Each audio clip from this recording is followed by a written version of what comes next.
Prove that quadrilateral form by the internal angle bisector of any quadrilateral is cyclic. यहाँ पर कोई भी एक क्वाड्रिलेटरल है,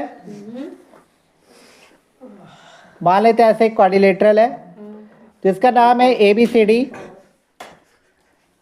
और इस क्वाड्रिलेटरल का एंगल बाइसेक्टर, इसका एंगल बाइसेक्टर और इसका एंगल बाइसेक्टर, ठीक है, एंगल D का bisector as well as angle C का बाइसेक्टर, जहाँ भी मीट करके जो अंदर में क्वाड्रिलेटरल बनाया, मान लेते हैं PQRS,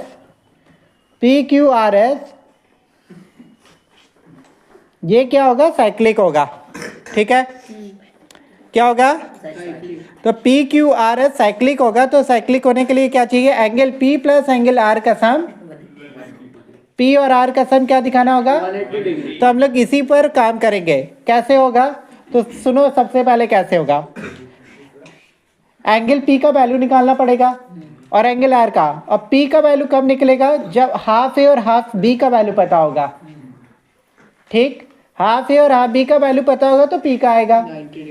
उसी तरह से R का वैल्यू कब आएगा, जब हाफ C और हाफ D का वैल्यू पता होगा।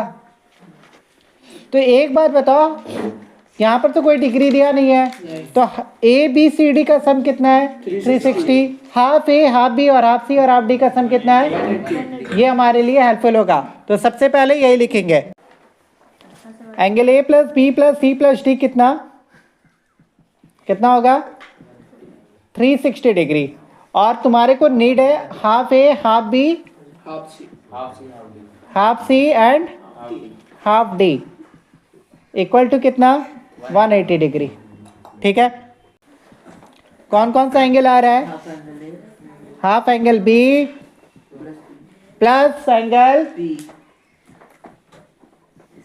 180 डिग्री, ठीक है, ये फर्स्ट। इसी तरह से ट्रायंगल DRC में कौन कौन सा एंगल आ रहा है, half D plus half angle C plus angle R equal to 180 degree.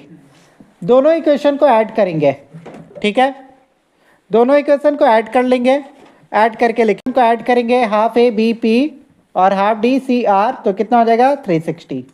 अब यहाँ पर देखो, half A half B half D और हाफ C का वैल्यू कितना है, 180, निकालें एकदम स्टार्टिंग में, हाँ, तो P प्लस R कितना हुआ, 180 डिग्री।